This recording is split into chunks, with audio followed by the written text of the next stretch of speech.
said nothing about this, yet they could only inform that those two people were murdered while on duty.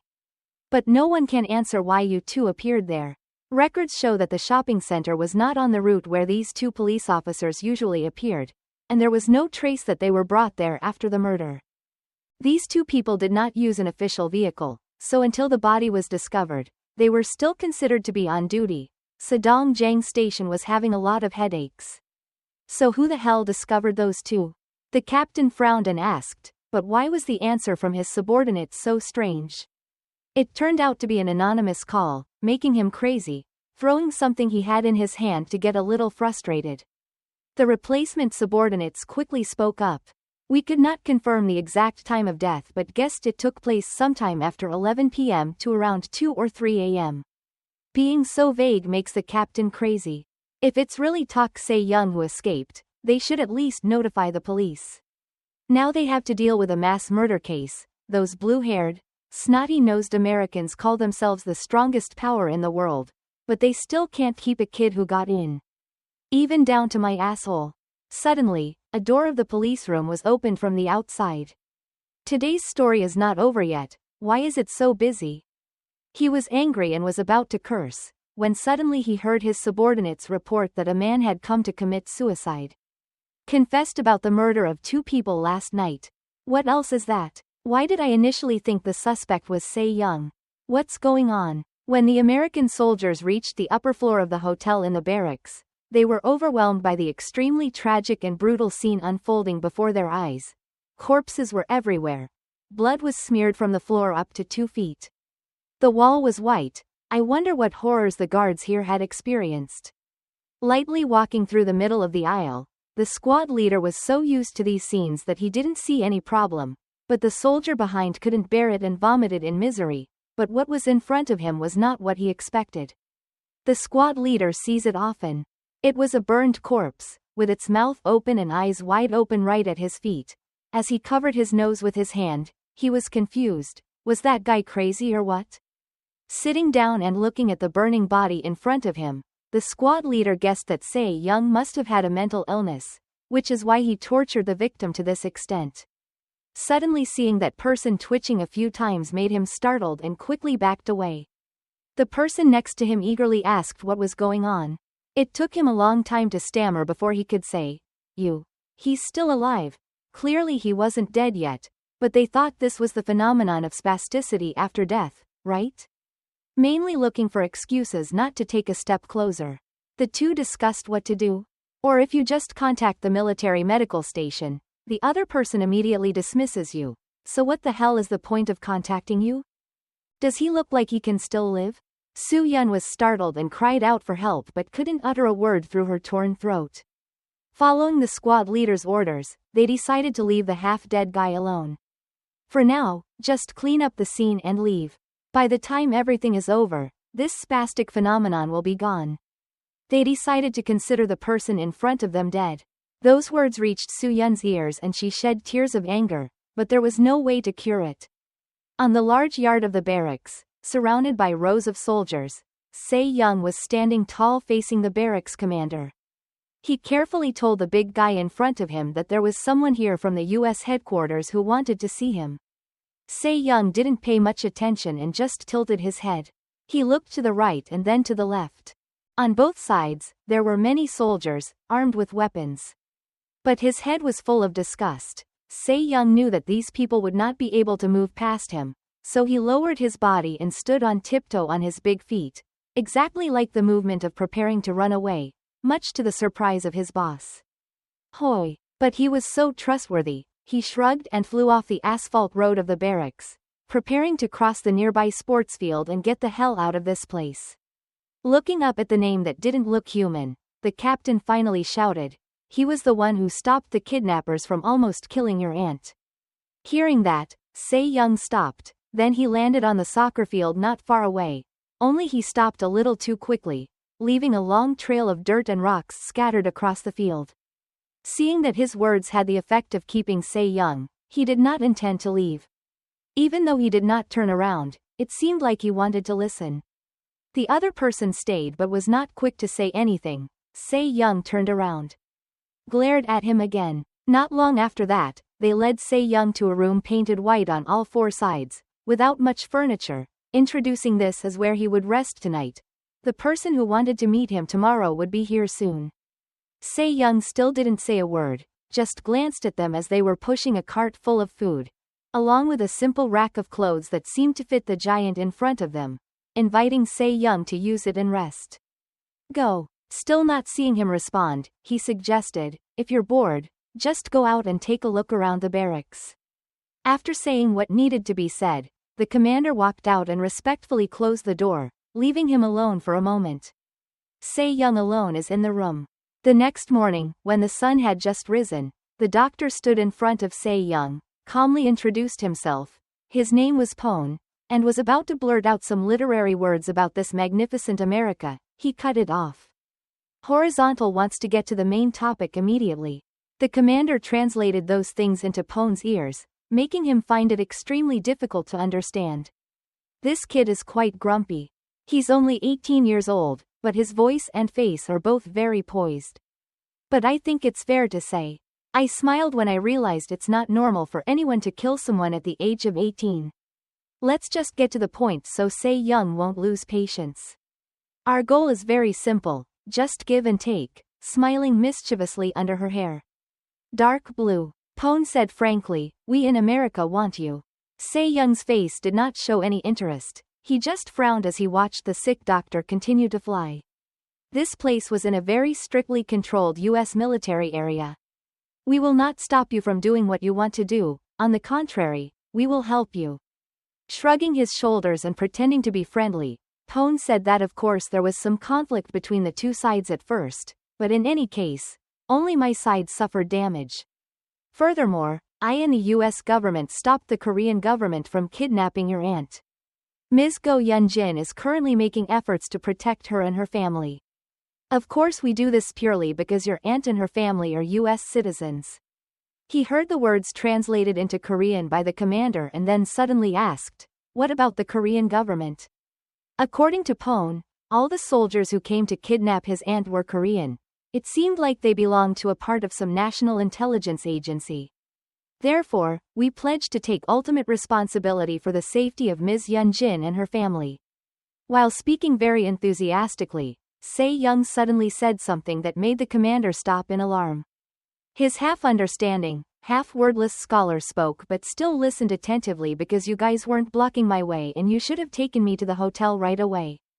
Pone smiled and tried to steer the story about protecting his aunt to reach an agreement, but Se-young's words didn't give him any room to achieve his goal. That's what he had to do, right?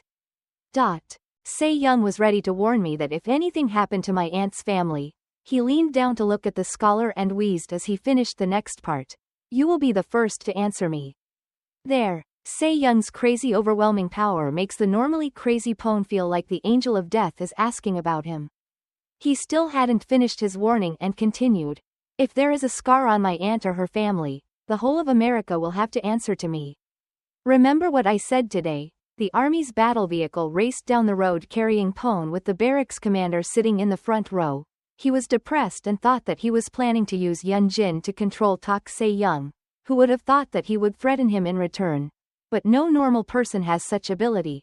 His 18-year-old profile is so impressive.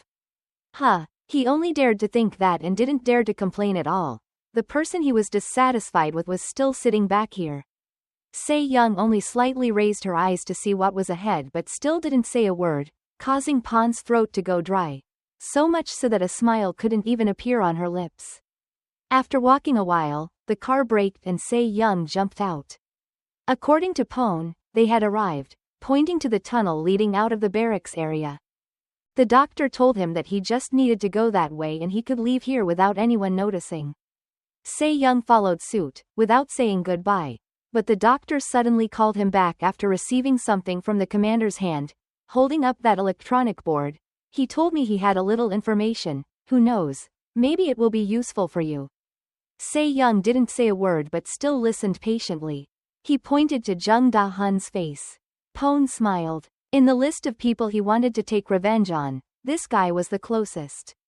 He's in Young Deung Po, you probably already know that. Kim Jun-hyuk and Kim Yo-jin are both hiding at their house and they look like they're very relaxed. Looking in that direction, he didn't expect that what appeared above was the live camera at the house of these two guys, plus a few words of encouragement from Pon. They didn't seem to be afraid of Mr. Tak at all, so they remained leisurely inside. It's a great house or something. He didn't answer him, just turned his head away, making Pon think extremely hard. Finally, the evil smile returned to the doctor's lips. He asked Se-young, "Do you know the name Baek Shi-yeon?" His steps stopped immediately because he couldn't see his face, so Pon continued to say, "Our reconnaissance team received very interesting news that Kim Jun-hyuk and Kim Yo-jin frequently mentioned the name this." Pon's smile faded from his lips as the murderous aura emanating from Se-young's body was so overwhelming that his lungs were filled with restlessness.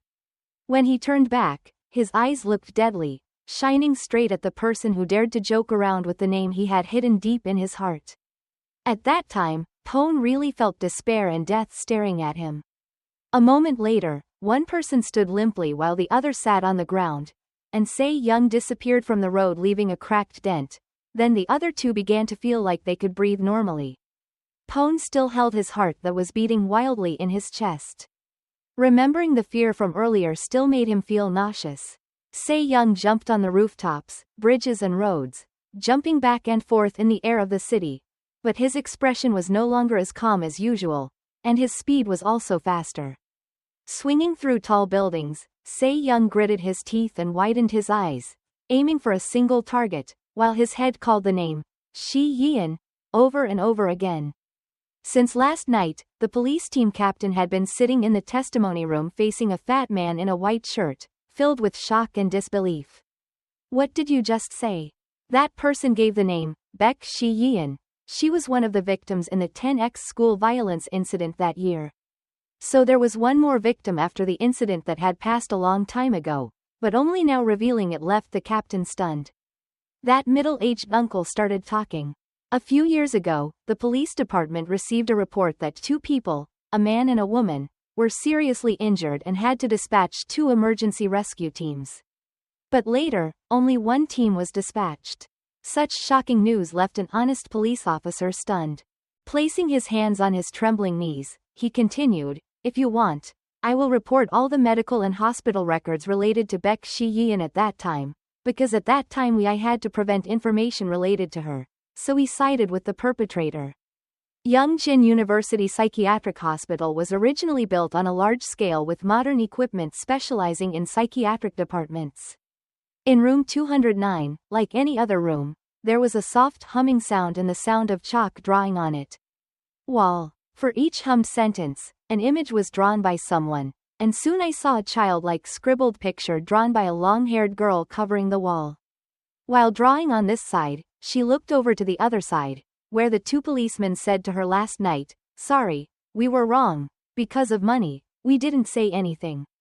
Chief. Looking at the marked, dead police officer, the girl began to remember how people cried to explain themselves at that time. "We were also threatened and did the same." When they saw a person bleeding profusely with a knife in front of their eyes, they asked, "Please, please forgive us. I will go back to the office and confess everything. I will tell the whole truth." But, please. The outcome didn't seem to be what they expected. The girl stared at that picture and then raised her head to look up at a larger picture, where a green ruffled head with a crown was the center of a group of people. "Other." She stared like that, then suddenly smiled and whispered, "Se-young." The police chief turned pale and repeated the question from before. "Did you mean there was still another victim?" The middle-aged man bowed his head and said in a trembling voice, "According to the phone call they made to me, they received 2 seriously injured male and female students. Initially, 2 ambulances were supposed to be dispatched, but then they had to I only need 1 car." He asked slowly, "If so, why did they only announce Tak Se-young?" Hearing that name, he trembled to the extreme when he confessed, "Because we received the money." He backed away dizzily to let the other person continue to testify, using hush money. "We won't reveal to others that there are still victims besides Tak Se-young's parents and him." Unable to stand this nonsense any longer, the police slammed the table and scolded him, even though there were still teachers and other students in the school. Unexpectedly, the answer from the other person left him stunned. I immediately knew this seemed absurd, but there were many people who knew, and then they were all silenced. He frowned and asked, "What about Baek Shi-yeon's family?" It turns out they also received compensation. Heard about it so calmly, but the crazy policeman couldn't stand it. What the hell is compensation? These bastards, have they ever thought? If they can compensate, why should Se-young's parents have to pay? Commit suicide and leave your child in a coma in the hospital? The other person continued to whine. Those involved in the incident at that time, the hospital and all the people who witnessed Baek Shi-yeon being bullied were all silenced with money. Leaning forward, the police officer eagerly asked, because Shi-yeon's parents refused to accept compensation, so why did the matter grow up? Who would have thought that the wrong answer resounded?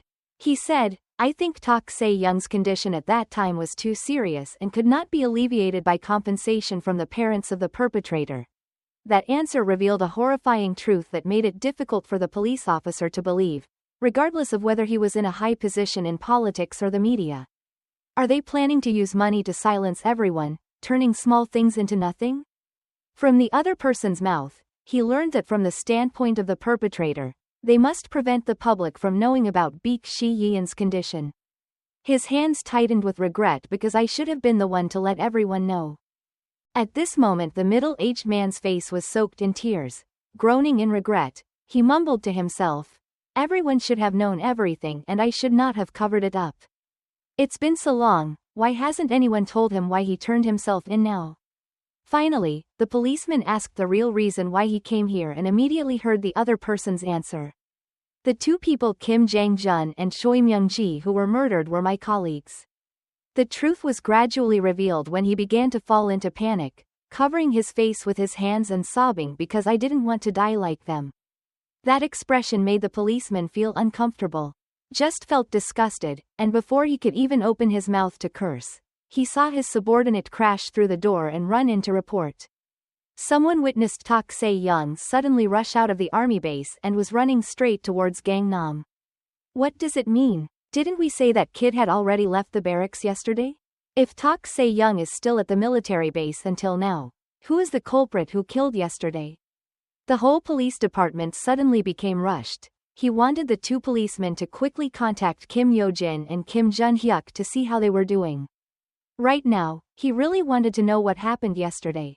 Could it be that Tak Se-young killed someone and then returned to the US military base? How could that happen? Suddenly an idea flashed in the policeman's mind and he even found it hard to believe. At home, Yo-jin lay despondently on her bed, scrolling through her phone over and over again, not seeing any new news, when suddenly an image caught her eye, making her so scared she sat up.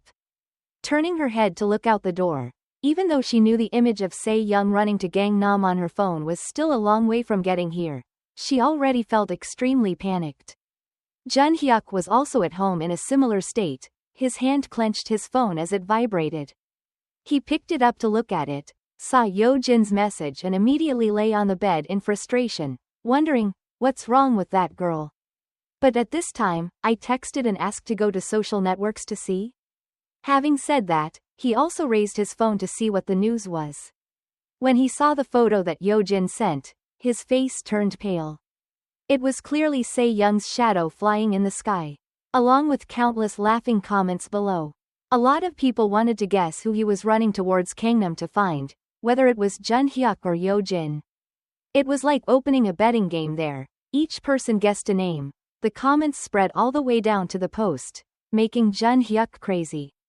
He stood up and cursed. These bastards don't know what to say, what to keep quiet or what, they can't stop the words of people on the internet. He immediately rushed into the room to call his mother, at the same time that Dong-suk and the officers sitting around the dining table received the news that Tak Se-young had changed direction. His mother looked extremely worried when she heard from the other side that Se-young was heading to Sin Sa-dong. Only then could they breathe a sigh of relief because Sin Sa-dong was in the opposite direction from where they were sitting, reassuring themselves that he would not come here for the time being. But the husband eagerly wanted everyone to move from this place before the crazy guy changed direction. Only then did Dong-suk realize when his son Jun-hyuk appeared. standing dead-legged on the living room door with his face drenched in sweat. Because if Se-young goes to Sin Sa-dong, it is very clear that his target is Yo-jin. Frantically tapping on the phone to connect it to the other end. It only took a few seconds, but he felt extremely impatient, just hearing Yo-jin's surprised voice on the other side. Jun-hyuk couldn't help but scream, "Hey, that son of a bitch is coming to your place." As he finished speaking, he heard a terrible bang from the other side of the phone, making Jun-hyuk turn pale. Needless to say, he knew what was really going on. I immediately tried calling Yo-jin, but there was no response from the other side. Mrs. Dong-suk and the others in the room remained silent, unable to say a word, because the outcome of Se-young's visit was something everyone had predicted. Jun-hyuk let his phone hang down and mumbled, "Yo-jin." Then he took uneven steps towards the door without saying a word to his mother, causing Dong-suk to frantically call out, "Where are you going?" "Is that so?" His voice sounded strangely shaky. "Mom, we have to go quickly, before that son of a bitch gets here." Looking at this expression, Mrs. Dong-suk could not believe it. She approached and asked, "What are you talking about? Don't we already have an army and bodyguards?" Listening to the son stammering, he turned his face as if he saw a dead person rising from the grave and told his mother, "Don't stop that guy, Mom. If he comes we'll definitely die." Dong-suk tried to deny it, but she knew her son was telling the truth. A silence crept between mother and son. Then his face turned into a smile when Jun-hyuk told his mother, "You have a way." "It's definitely not the usual way, but your son is showing a devilish smile," and then he looks up to the sky and laughs. "I already know how to make that boy unable to do anything to us." At that time, the police chief was still struggling with dozens of thoughts flashing back and forth in his head, trying to figure out how these things were related to each other. Suddenly he rushed across the table and asked the cowardly police officer, "Where is Baek Shi-yeon now?" His voice sounded extremely shaky, thinking, Baek Shi-yeon is probably dead. If so, will all the clues be cut off here?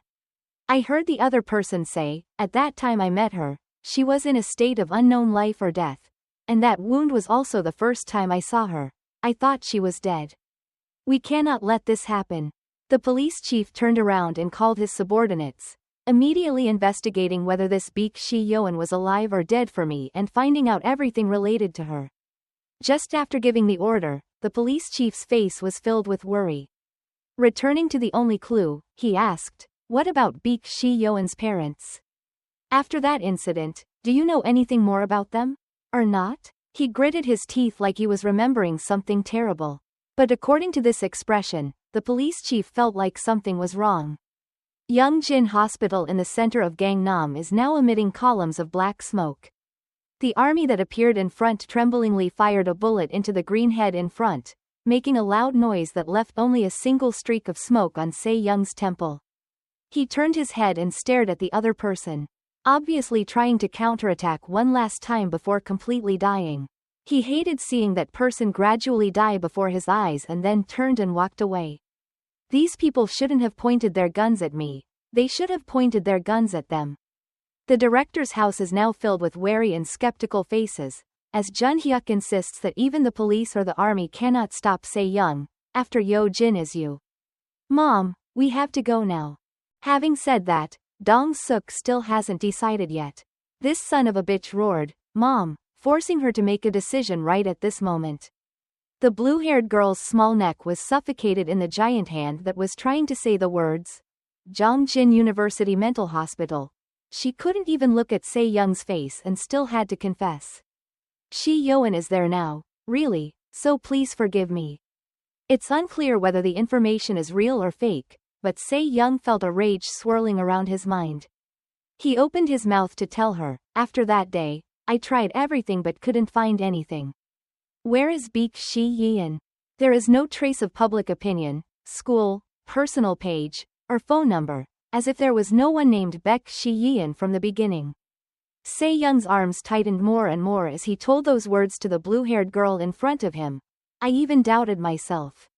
If you've ever been a classmate or a teacher, or a local police officer, or even anyone in this country, you should know that you can't say anything like that. His hand tightened on Ho-heen's neck to the point that she began to feel sleepy, unable to clearly hear the words Se-young was saying. All of this happened because you made my parents feel the depths of their hearts. Despair, burying the existence of a normal and innocent girl. He lifted her up without mercy while clenching his right hand, saying the verdict. Today I stand here right in front of you. As soon as he finished speaking, Se-young swung his hand hard across the blue-haired girl's hip, causing her to spit out a bunch of blood. At the same time, the wall behind him quickly cracked and then broke apart before the terrible force of his punch. Jojin had no more room to move. Her mouth was dripping 2 lines of blood and Se-young dropped it on the ground, then decisively threw away her hand like she was throwing away some very dirty trash. Looking at that face that had stopped breathing, without a bit of pity, Se-young wanted to stomp on her a few more times before she was satisfied.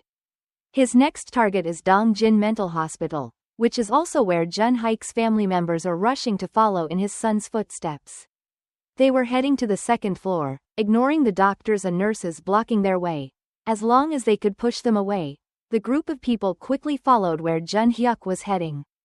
For some reason, when the nurse asked if he was okay, the doctor adjusted his glasses neatly and had a smile on his lips as if he knew this day would come. In hospital room 209, the brown-haired girl was sitting quietly looking out at the sunlight outside the window. Suddenly, the sound of loud footsteps outside caught her attention. When she turned her head to look out the door, she saw a bunch of people milling about from outside. Outside, used force to break into his room. As soon as Jun Hyuk saw the brown-haired girl sitting on the bed, he smiled mischievously and greeted in a joking tone. Hey, it's been a long time since we last saw each other. Baek Shi-yeon tilted her deeply scarred face to look at the newcomer. It seemed like she also recognized who it was. The walkie-talkie rang out announcing Tak Se-young's arrival at the hospital, then the horrifying screams behind it made everyone present stop in fear. Just came here and has that bitch already appeared here? Before he could think of a solution, he saw the brown-haired girl suddenly rushing towards him. Jun Hyuk couldn't move his hands in time. His eyes could only widen to follow her every move.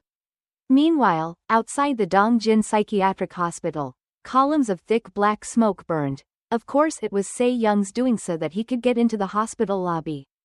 He looked to the right and then looked up again, trying to figure out how to get to her friend's place as quickly as possible.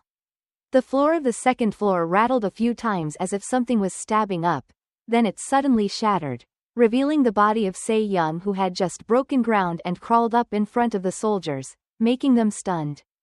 Never in my life have I seen anyone punch through a hospital's tile floor and appear so grandly. In front of them was Se-young who was extremely angry, just wanting to quickly find Baek Shi-yeon's place, who had just broken ground on the 2nd floor of the hospital. Se-young shot towards the crowd of soldiers over there, like a ball about to hit the 10 bowling balls in front of him. However, he did not intend to push them all down, but used his lightning-fast speed to knock anyone into the nearby wall, so fast that those standing next to the victim were not even there. There was no way to scream in time or avoid his huge fist. In just 10 seconds, Se-young defeated all the soldiers present. He became more and more mad as he was motivated by the worry for Shi-yeon inside him. Arriving at the door of room 209, he glanced through the glass window and saw thick blood on it and was startled by the most horrifying scene that could happen. Hesitantly putting her hand on the tiny door handle, Se-young finally boldly pulled the door open without even daring to look straight. But as soon as he looked straight, he couldn't believe that the scene in the room was nothing like what he had imagined. Blood was splattered in front of him and the focus was on Shi-yeon's smiling face with pleasure. She stood in the bloody scene with a knife in her hand, a strangely joyful expression on her face, as if she were performing something. Looking down at the ground again, Jun Hyuk was clutching his throat in pain, while Mrs. Dong-suk was crying and so shocked that she didn't dare touch her son. The silver-haired boy was clutching his slit throat, blood spewing from his mouth as he tried to say something but couldn't. Clearly knowing that her son could no longer be saved, she bitterly gritted her teeth, looked straight at Se-young and screamed, "What right do you have to dare to touch my son? Do you think you are my son?" Who? Before the pain could come out, her throat was slashed through the aorta. Blood poured out from there like a faucet and the perpetrator was none other than Shi-yeon. Without even turning her head to look at the other woman, she just mumbled, "My parents." No. Se-young's parents could say the same thing, right, Se-young? When he turned around, half of Shi-yeon's scarred face stared at him, but that sweet smile made Se-young instantly petrified. Thinking back a few years ago, the first time I saw Shi-yeon was when the teacher brought her to introduce herself to the whole class. At that time, she cut her hair short, just touching her neck, and introduced herself from Hojong School with a look extremely friendly, eager to get acquainted with the new environment. Teachers really like students like Shi-yeon. Have you heard about Hojong Girls' School? Shi-yeon ranked first in the whole school, so you should follow suit. Memories of the past came flooding back, causing Se-young to stand still, staring at the girl in front of him. He suddenly felt sad as he remembered. A few months after she transferred to school, he remembered the two of them rummaging through dry trash bags in silence, suddenly speaking to his friend, "I'm fine." Remember when Shi-yeon turned around with a very exaggerated expression, "Oh Se-young, you can talk too?" He repeated, "I didn't lose." So Shi-yeon didn't tease him any further, just rummaged through the trash bag while talking to the skinny guy on the other side. Se-young remembers saying at that time, "Don't help me. If they know you helped me, you will be ostracized like me." He frowned and said with a serious look, but somehow heard Shi-yeon's voice behind him was light. The girl put her hands on her hips and said, "Then I'll bully you too. I'll pretend to bully you, then when I want to help, people won't notice.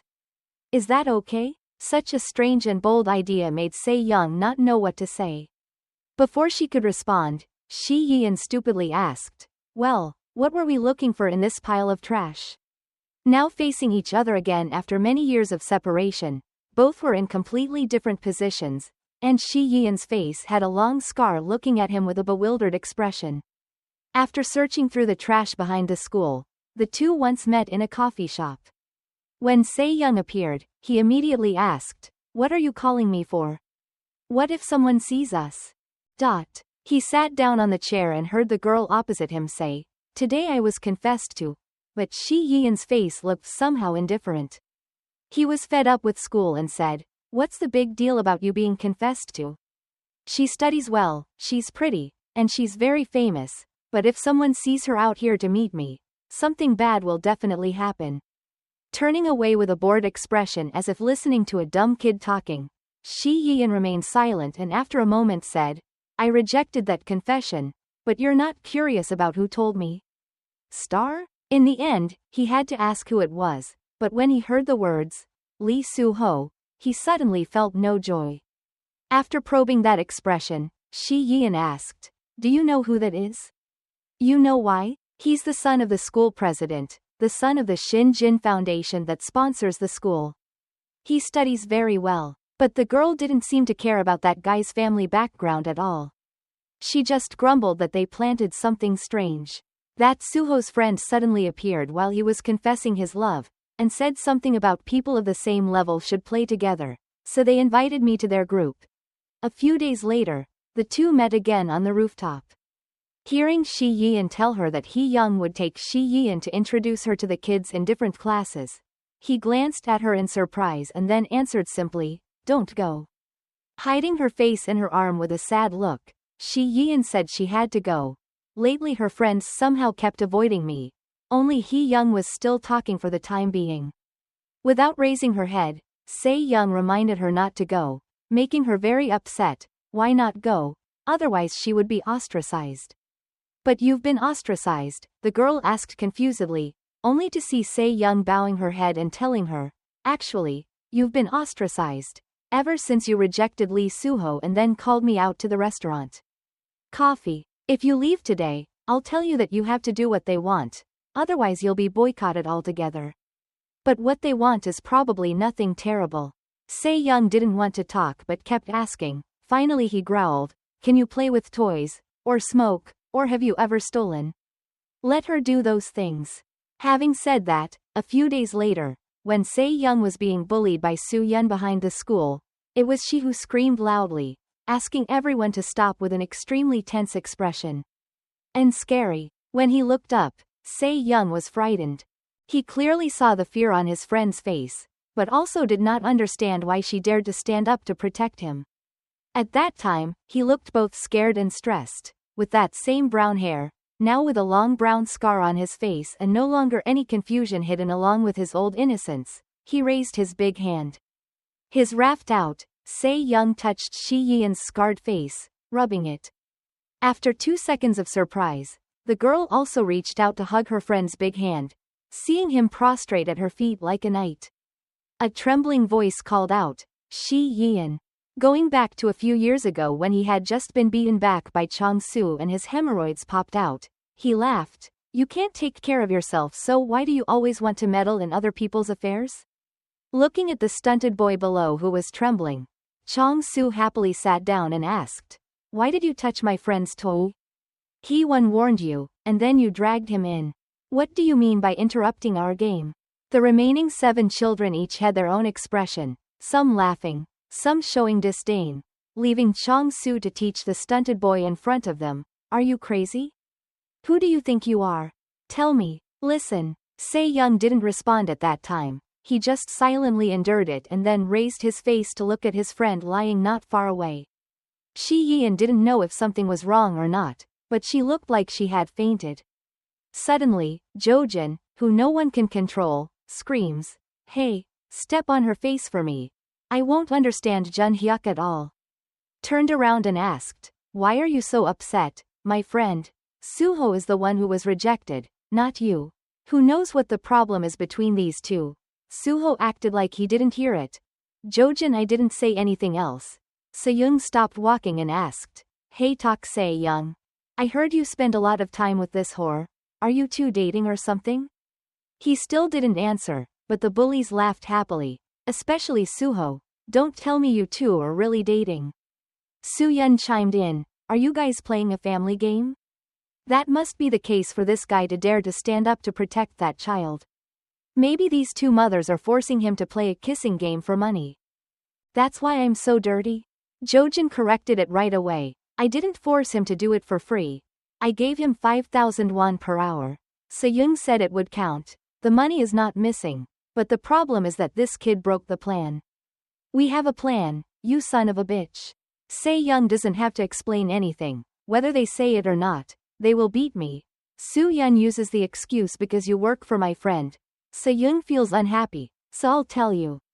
You know one thing, you are the one who caused your girlfriend to fall into the situation she is in now. Don't want the bullies to hurt Shi-yeon. He stood up embarrassed and begged them, Don't do anything to harm her. I will do whatever you want, as long as you don't hurt Shi-yeon. Se-young's heroic style made So-yeon very happy. He smiled happily, put his hands in his pockets, bent down and asked the skinny guy in front of him, Are you filming a movie? Hey, tear off his clothes, leaving only his underwear. Such disgraceful acts cannot be seen by Shi-yeon, so he trembled and told them not to do it in front of her friend. Suddenly So-yeon looked to the left in confusion. So Se-young also glanced over. Then he was extremely horrified when he realized that in front of the unfinished window, Shi-yeon had stood up. The girl just turned her face slightly without looking at him, just fell down at an extremely fast speed and disappeared from the sight of all 9 people in front of her. From downstairs came a terrible loud bang. Se-young was dumbfounded. The other kids were screaming in panic. Fuck, did that girl commit suicide? That was the last time Se-young saw her friend, so now he knelt on the floor, raised his hand to touch Shi-yeon's face, bitterly crying and calling her name helplessly. Hugging Se-young's big arms and using her 2 small arms to lift his face, the little girl leaned into his, whispering in a loving voice, You've changed so much. I almost didn't realize it. He kept denying looking at Shi-yeon like that, but she also knew, there must be many things that made him very curious, right?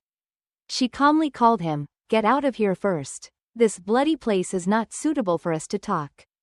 As soon as they dragged their large body out of the hospital room, they discovered that on the other side there were a large number of people screaming and not moving.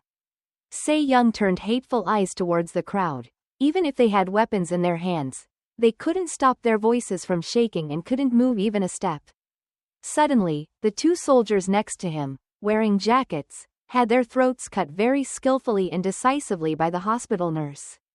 He himself was slashed across the neck by the doctor, wearing a white shirt, and died instantly. At a glance, Se-young rolled his eyes but didn't say anything, so the group of people who blocked them were dealt with on the spot by a doctor and 2 nurses. Surely this was no ordinary doctor. Because the guy wearing glasses spoke into the walkie-talkie in his ear, having finished cleaning up, he answered the other end of the line, preparing to retreat. Seeing that person approaching her, Se-young was alert and prepared to pull out his sword. Unexpectedly, the other person smiled as if he knew each other and reported, "We have successfully cleaned it up, sir." Letters. He stopped immediately, looking down at Shi Yian who was smiling at that person and praising him. "Good job," letting go of the sword. Se-young heard that person continue to say, "Nothing, we should leave here." The girl immediately agreed, turned around and smiled gently at Se-young and said, "Let's go." He kept his eyes open for a moment like that and then agreed to follow. Leaving the hospital was a police van going in the opposite direction with countless helicopters flying towards Shiznan University. They didn't know that in the police mobile vehicle was the murderer. Been looking for a long time. Turning her head to look at her big friend sitting on the bench, Shi Yian said in a low voice, "We have successfully escaped," somehow seeing Se-young's indifferent expression. The girl found it strange, but just smiled and calmly said, "You must be very curious about how I'm doing these days, right?"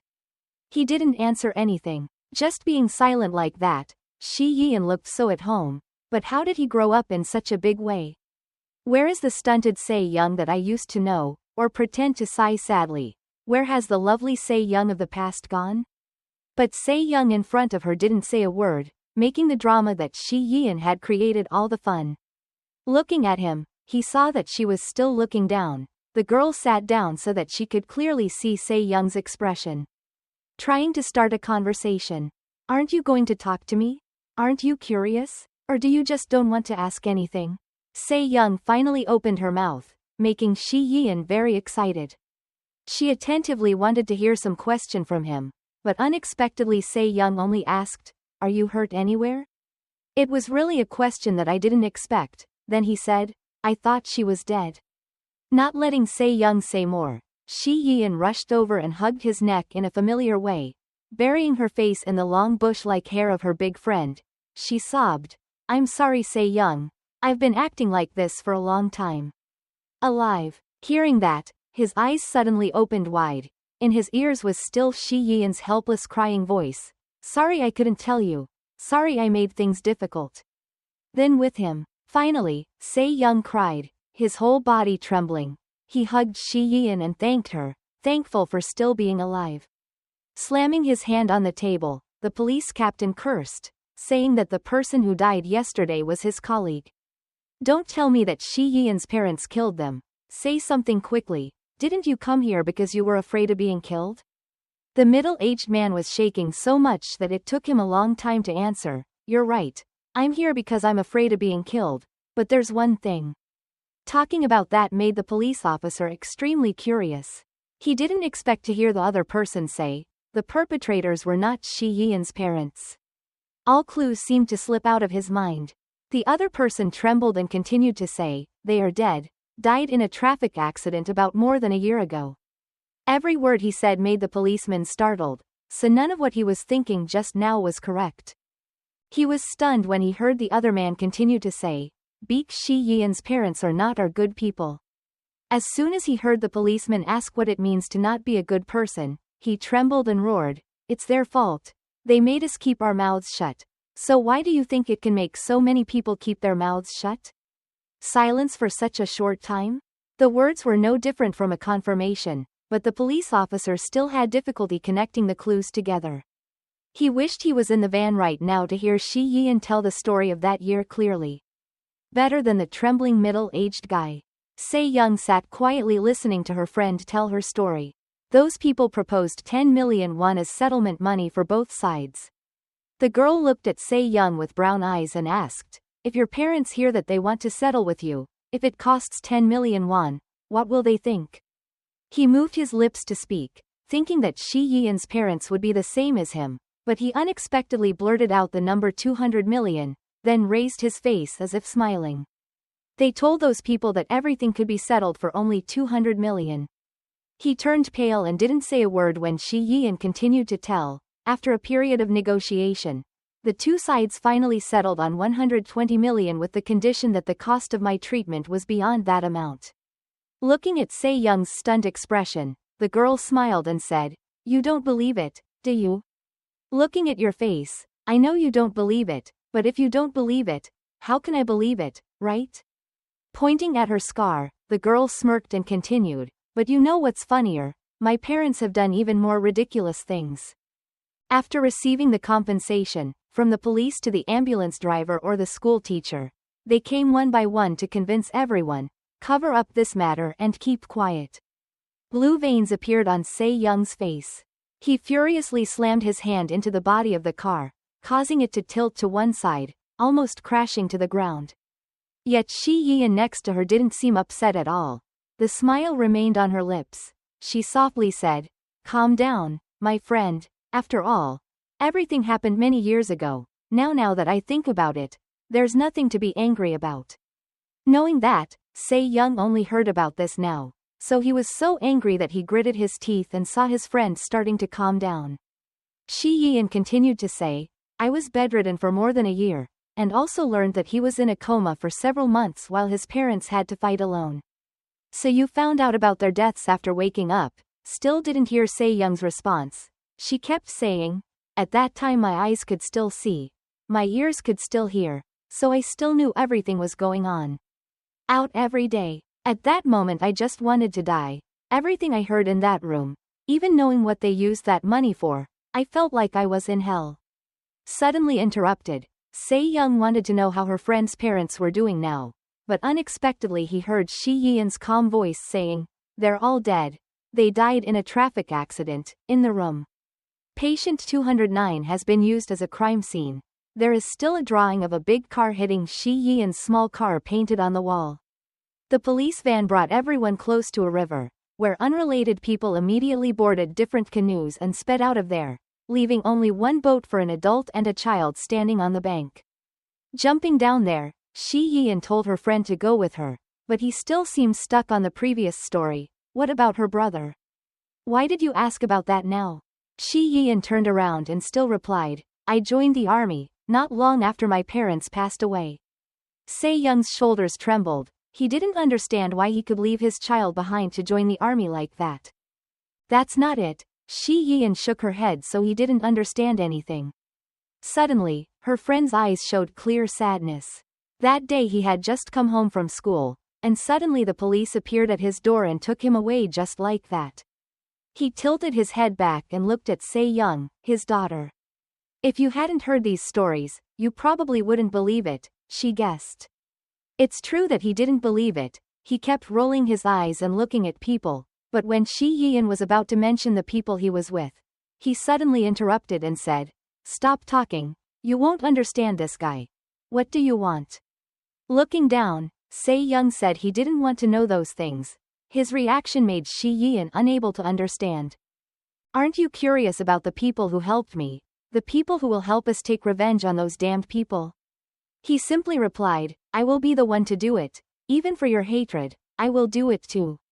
Shi Yian's eyes widened. "Don't say that. Why do you have to be the one to endure everything?" "It's not difficult to answer nonchalantly." Se Young put his hand forward to show what he was saying. "Shi Yian, I will go kill all those people. Even if I don't have a knife or sword, I will still be able to do it. I will kill all those people to avenge you. We will avenge together." The girl was silent for a while then smiled, finally showing a rare warm smile on her face and thanking Se Young. Just when he thought everything was going well, suddenly those eyes turned cold. Shi Yian was indifferent. Replied nonchalantly, but it didn't work, causing the joy that had just sparked in Se Young's eyes to fade away. That strange smile bloomed on her lips again. Shi Yian said, "It's true that to avenge ourselves, we have to kill those bullies, but also those who turned their backs on us. Those who secretly, if injustice happens, I will kill them all. That is my ideal of revenge." "By the way," Shi Yian said, "last night, I was the one who killed the policeman who received the call that night." Rubbing my hair, she excitedly showed off, I cut my hair like you. So they might think you did it. Sorry about that. At first I was going to make it look like an accident, but then I saw you in the media. This is definitely the kind of revenge I want. Also a way to let them know why they deserve it. Must die like that. Shi Yian proudly stretched out her hand with a smile on her face. Everyone will soon know about this. Do you think I'm right? After finishing speaking, she still didn't hear a word from Se-young. She looked up with the smile still on her face, but he wasn't very excited. On the contrary, his face was visibly dark and his hands were clenched. In the interrogation room, the middle-aged man continued to say, Uncle Shi Yian's parents came to see us once. When asked by the police, he bowed his head and said, a few days before the accident happened, or more accurately, that was the day that the video of Se-young's parents burning themselves was widely distributed on social networks. Obviously those two things are related to each other even though he doesn't know how. The policeman also has a feeling that the truth behind it will make him shiver, clenching his trembling fists on his fat thighs. Membrane, he continued talking. They say that the whole country is paying attention to what just happened. The bigger the problem, the easier it is to make money, right? How about we do some business together? Sure enough, the police officer gritted his teeth in anger. What kind of parents make money based on their children's bodies? Are they really parents? But in the end, I did not agree and withdrew from the case, because the perpetrator's parents were powerful people, so it was difficult to ignore them and make a lot of money about it. The police officer heard him say, I don't think people should do that, but I felt contempt filling my mind. Damn it, what a big reason. If it weren't for the other side's power then surely they made a fuss to make some money. Listening to him continue to tell in a voice that sounded like he was about to cry a few days later, Beek Shi Yian's parents died in an accident, but I knew for sure it wasn't an accident, so what happened? But he knew it wasn't an accident. The man held out his phone and said, a year ago I received a text message, which said, just wait, your turn will come. The message was from a junk SIM card so we didn't know who sent it, so the police officer guessed whether it could be from the perpetrator or not. Did they think that the child of these two people was lying unconscious at that time? In the hospital, so you want to sweep things under the rug or something, but no matter how you think about it, it's not quite right. It was the policeman's turn to see his hand shaking. Could it be that it was Tak Se-young who did it? Boss, suddenly the door was opened from the outside, making him calm down a bit. Oh, I thought I told you to investigate Beek Shi Yian's parents. Why are you here? The young man frowned and said, there's no need to investigate because Beek Shi Yian is still alive.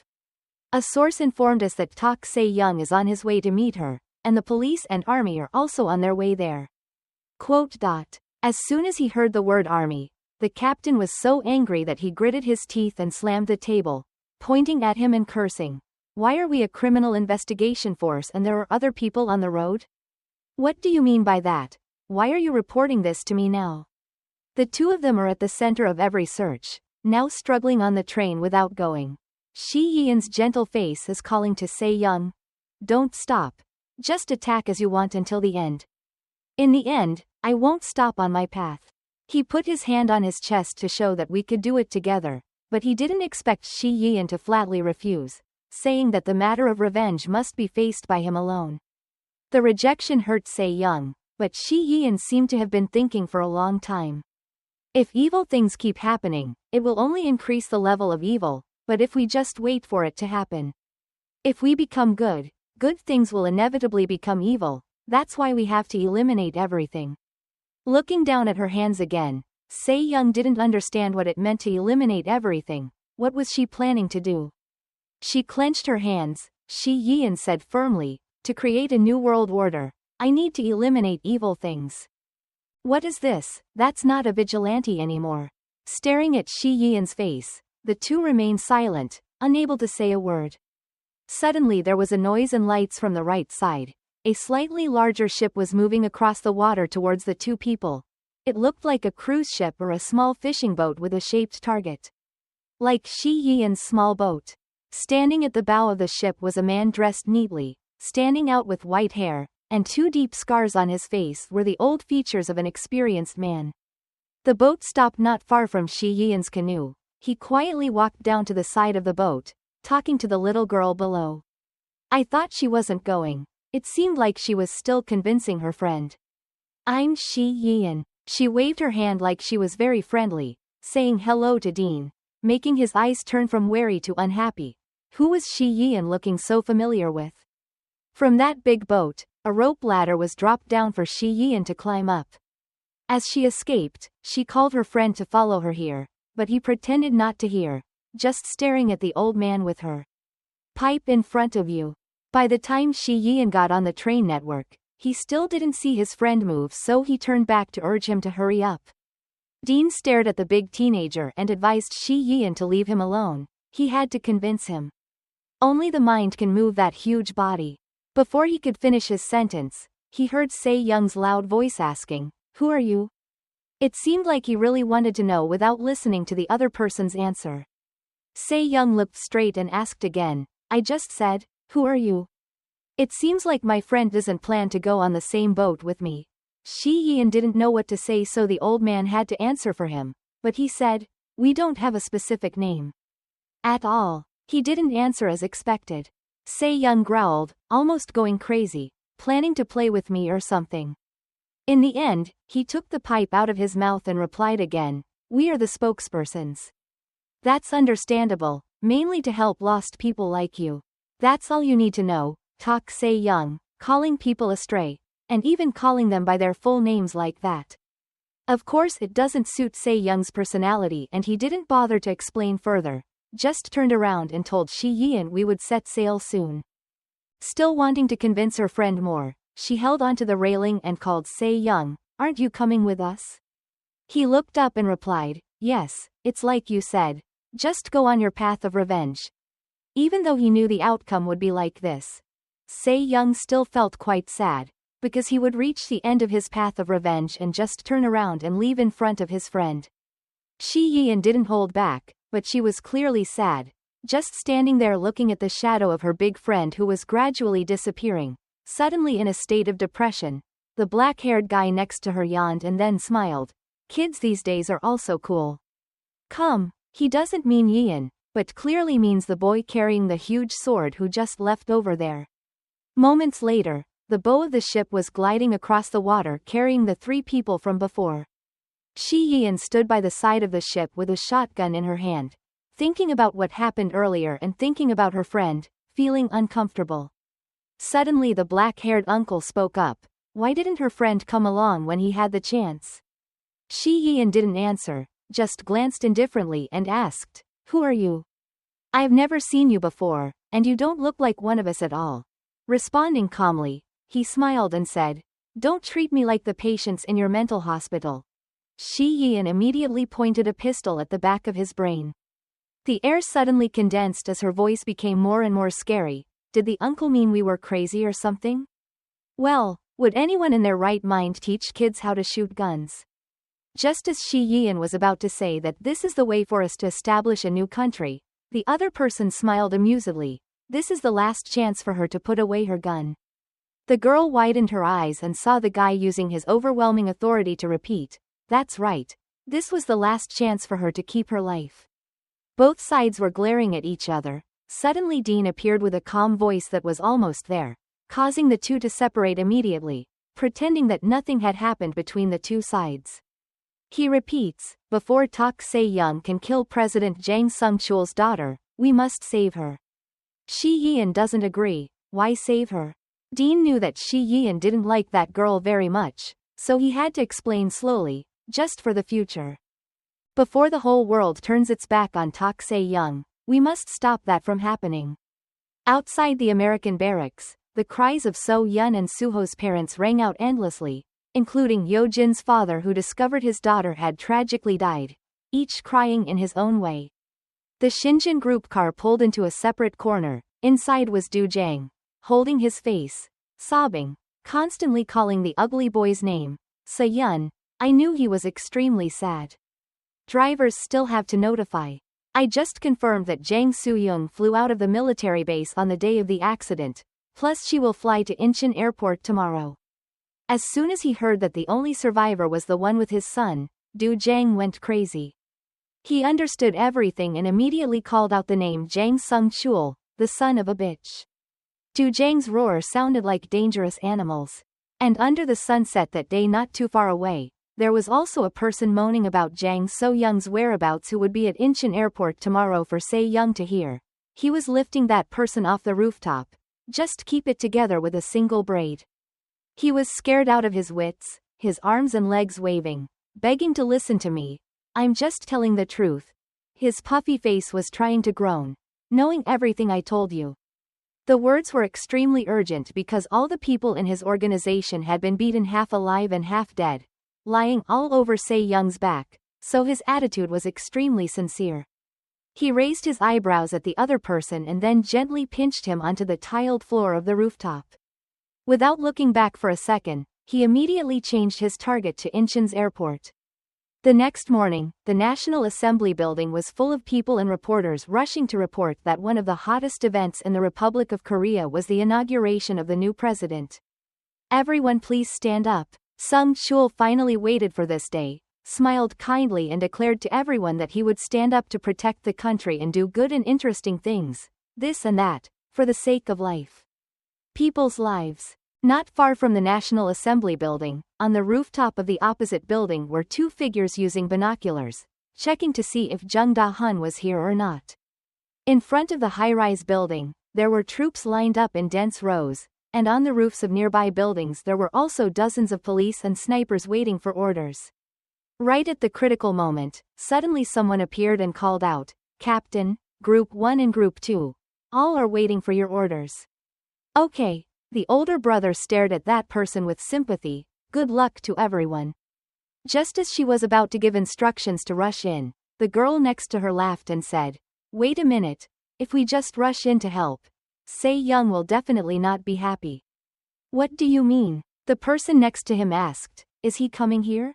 Shi-yeon is also not very sure. She doesn't know where her friend is going these days, but no matter what, she has to go find Jung Da-hun. Because he is one of those 8 guys. He widened his eyes and didn't think so. The current situation was a bit different than expected. When retreating, you had to be extremely careful. The current situation was very dangerous. There's no way to scare Shi-yeon with that many. She bent down and looked at him with wide eyes, whispering, "Should we just kill them one by one?" He just opened his eyes like that, looking at the smiling girl, then asked a confused question. "Is something wrong with this grandmother? Isn't that Jung Da-hun also your enemy? Your tone doesn't sound like anything at all." Shi-yeon also stared at the person for a moment like that and then replied, "You probably don't know, my little heart has had to endure a lot of things." Seeing his innocent, clueless face, Shi-yeon was bored and didn't bother to speak, so she turned away and mumbled, "In my case, I absolutely hate the forces that protect those bastards. They didn't become police or soldiers to help people, they are parasites, working for the purpose of the apparatus above us only." Showing her crazy eyes again, she opened the gun and asked the wide-eyed man next to her, "Then what difference does it make if we only kill the other 8 guys?" Kong Hyu didn't respond, leaving Shi-yeon alone to indulge in her own plans. "That's also the reason why I don't want to go out with Se-young, because my goal is to find a good future. Much more beautiful than now." Se-young's muscular body lowered and then lifted up with a new goal at Incheon International Airport. He kept aiming for a place where he could set his feet, then rushed down like a shooting star falling to earth, with a look of hatred on his face, just like looking for his enemy. People at Incheon Airport were shocked to see a giant falling into the airport's passenger drop-off area. Looking out from the pile of smoke, a terrifying body appeared. Everyone screamed that it was Tak Se-young. After that, they ignored their phones and all. They worried about running away. The phone they bought in installments was still playing images of the new president giving a speech and taking the oath of this and that. How could he have imagined that during his inauguration ceremony, his daughter was being hunted? Yesterday evening, Sung-chul called his daughter and advised her, "If you want to live, go abroad. Only then can both you and this family be able to live, no matter what you do here." In danger. So-young didn't want to, but knew his father was right, so he agreed, put on a hat and sat next to Ho-chung and asked, "Sister, are you coming with me too?" Of course, the bodyguard nodded. Until we go abroad and hand the lady over to the security team there, I will still be your personal guard. Hearing that she would be handed over to strangers when she arrived abroad, the girl immediately shrunk her shoulders and shrank her neck, but Ho Chung had to take the opportunity to remind her that it was important to stay safe. Don't use any social networks, don't let people know any information about you, just to be safe. It's best to just study with professors at home and not go to school for anything. By the way, don't contact anyone and don't make friends with anyone your age. So Young raised his eyebrows at her. You mean I have to stay in America forever? Having said that, I still don't understand. Ho Chung has to say it bluntly. Temporarily we're drawing up a rule that won't last anywhere more than 1 year. This rule will apply until Se Young is arrested. However, if we feel he is becoming more dangerous, this period could be shortened to, for example, 6 months. When she said that, Se Young walked step by step down the airport corridor proudly without worrying about being filmed by the camera. People standing behind her immediately asked, "What should we do?" He replied, "That kid is not someone we can stop easily, so there must be another way to stop what's coming." This brother was the one who disguised himself as a doctor and slit the throats of those blocking Shi Yian's path the day before, slowly asking, "Should I use that weapon to stop this kid?" Dean replied, "No, let's use that for later. Besides, it can only be used once. Tell the young man next to us frankly, we won't be able to do anything like normal to stop this boy. So what should we do?" His throat was too tight to speak, but Dean seemed to already have the answer. "Tak Se Young is a completely different type of person from us, so just prepare for the worst situations, otherwise we will be the ones who die here." Pulling out the walkie-talkie, Dean called the person inside and asked, "Where are you?" Kong Yun on the other end of the line had just announced his name when he heard the old man ask, "When can Jang So Young's plane take off?" He just listened to the 20-minute report and immediately said to hurry up. "Tak Se Young is already here. If anything happens, remember to use the backup plan that was discussed before. We will definitely must rescue the president's daughter." Hearing Kong Yun's firm voice on the other side said that nothing would happen, Dean also had to repeat, "Now is the most important time." Then he lowered the radio to let the other party make arrangements and immediately heard the person next to him ask, "Do we have to leave here too?" He replied, "No, I will have to meet Tak Se Young first. Even if it takes a few minutes, it will take time." He stared wide-eyed at his superior, not understanding what was going through his mind. Exclaimed bluntly, "Did he mean that he went there alone? It's too dangerous. No matter how you look at it, it looks like you've thought it through carefully." He doesn't speak anymore but just stays silent. "I don't intend to anger him, but what can I do with him with his old body? This is old." Looking at the image of Se Young being written live on the screen, Dean said, "I'll just talk to him for a bit." Suddenly, a group of people from somewhere approached the group of the president's daughter and asked, "Are you Ho Chung guard?"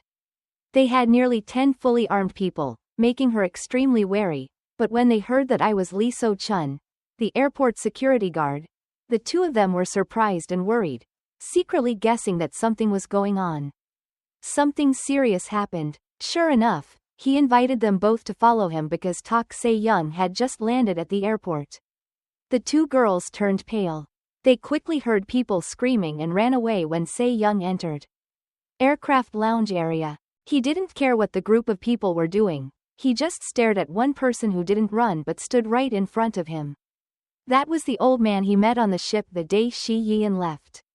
Extremely solemn, he said, "It's very unfortunate that we have to meet each other like this, isn't it?" He said nothing but was willing to listen to Dean talk. He didn't beat around the bush and said directly, "We have a favor to ask of you. Can we let Jang Soo-young go for once? For the future of this country, no, let this country become the place Shi Yian wants." Looking at the young man in front of him who was silent and not upset, he continued to say, "To build this country, Jang Soo-young must survive so we can negotiate with the current government, Ms. I am also the only weakness that can be negotiated." Unexpectedly, at that point, Se Young's footsteps continued to move, so Dean had to quickly add more. "This is also Shi Yian's request." Hearing the name Shi Yian, Se Young finally opened her mouth and asked him, "Do you think you alone can keep me here?" Continuing with his previous story, Dean said that if he kept killing Jang Soo-young, Shi Yian would definitely be very disappointed. Shi Yian was originally waiting for him at Da Hun's place. Glancing down at him with no interest at all, Dean just urged him to turn around and leave. It wasn't too late. Such a teaching-like tone made Se-young finally respond. I don't care about negotiating with the government. And this is also the last time I let you use Shi Yian as an excuse. Then he bent down close to that old head and slowly warned, if you do this again, even if you repeat the name Shi Yian 100 times, I will still kill you. The words were not just a simple threat, but suddenly made Dean's worn body tremble non-stop. His vision now only saw Se-young's fierce face asking back in a harsh voice. Do you understand yet? Then he passed straight through the old man, as if nothing had ever happened with his giant sword. Dean looked after him and then looked at the floor with extreme fear. His sweat dripped out with every step of Se-young's footsteps without daring to say a word to stop him. Skipping some cumbersome steps like customs procedures, he told everyone to hurry up but didn't say where he was going, making Ho Chung extremely confused. You said it's safe to take shortcuts? Even if we get on a plane to fly to the moon, Tak Se-young can still chase us away. Glancing at the guard, he said, we know about that, so don't worry, there's no way Tak Se-young knew about this route. Only 2 people can use this unofficial way of traveling. Stop. Although they didn't know where they were being led, to be honest, neither of So-young dared to object.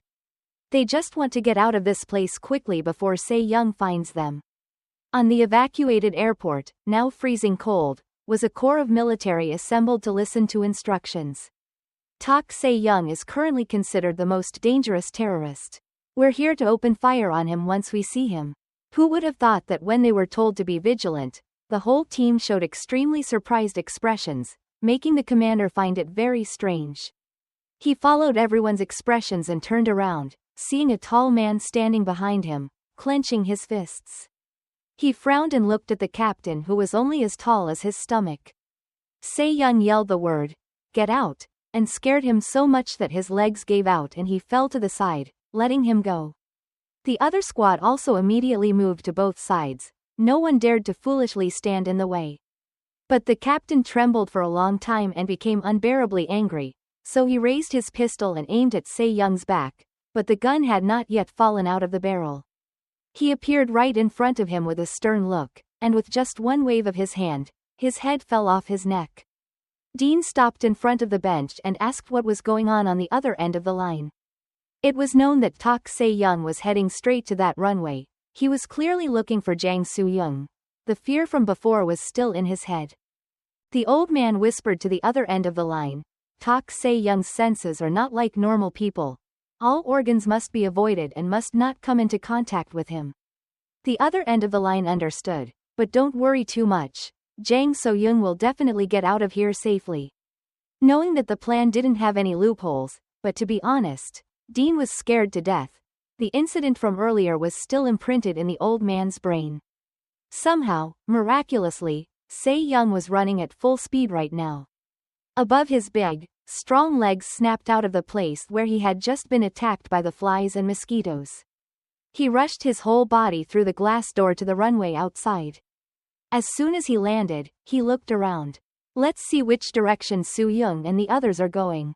Just 100 meters away from the airport exit of the opposite station, he saw a few ants leading Soo-young and Ho Chung to quickly run to the waiting plane, planting 2 ants like that without realizing it. I didn't notice Se-young standing on the other side, staring at the only target. Found you! Se-young knelt down and shouted. Jang Soo-young echoed in 4 directions and 8 directions, alarming the group of people running quickly to the other side. Right before they realized that the black blob was Se-young, he had already turned around like a rocket and rushed towards the group of people running out of the plane. The guards shouted loudly for the pilot to fly away as soon as possible. Maybe so there's no need to wait for any signal from the flight tower. Right when Se-young was still half a kilometer away, it moved its wheels in the hope of being far enough so that Se-young could not jump with her other legs.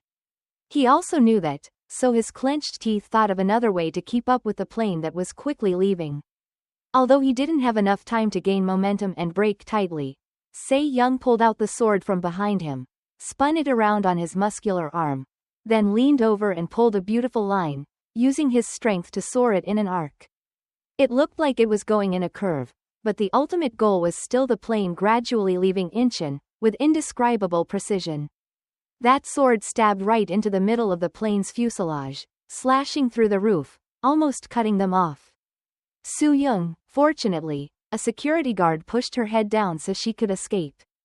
However, because the thrust was too strong, the plane tilted completely to the left, finally lost momentum, stuck its head straight down and stopped completely, emitting an extremely high column of smoke that soared into the sky. The entire movement was stopped urgently. A group of guards in four-seater cars rushed to surround him. This was a great opportunity to stop him because he had no weapons in hand. 2 or 3 more cars were waiting to arrive, then a man jumped in. Came out with his armor on and shouted loudly, "We will stop Tak Se-young here according to Mr. Dean's orders."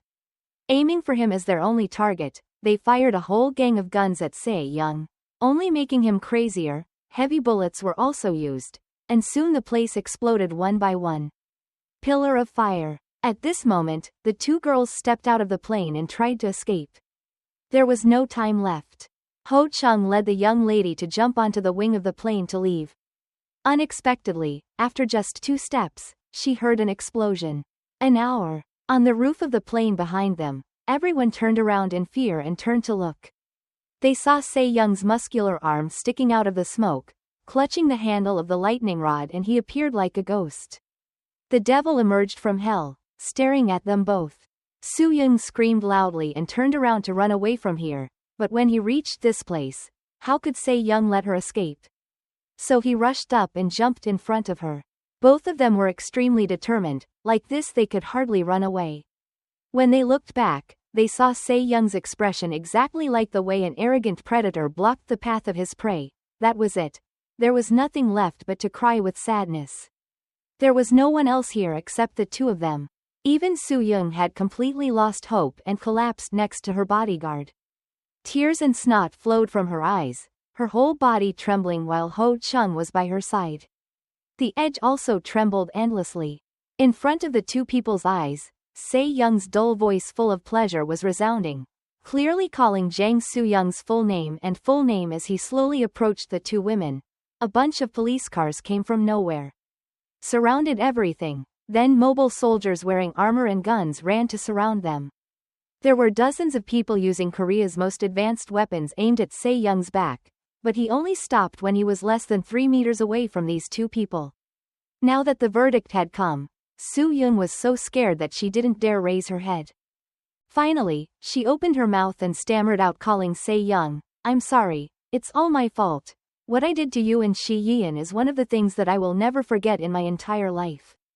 Not seeing the other person move his lips or say a word, he continued to cry, "Please give me a chance to correct my mistake, please don't kill me." At that moment, he suddenly heard Se-young's voice ringing in his ear, "Go away if you want to live." Soo-young raised her head and immediately felt emotional. She stammered words of thanks that could not escape. His mouth was horrified to realize that Se-young was not talking to him. He continued speaking, "As long as you don't get in my way, I have no intention of killing anyone who is not my target." It turned out that he did not tell the people behind him but instead aimed directly at Ho Chung, the only bodyguard of the president's daughter, to repeat, "And if he intended to attack, I would kill him." Time seemed to freeze at that moment, even with the army behind her. Soo-young looked up and stared at that deadly gaze that was shining down on her guard sister. Ho Chung trembled and then began to move step by step away from the president's daughter, making her begin to despair beyond belief.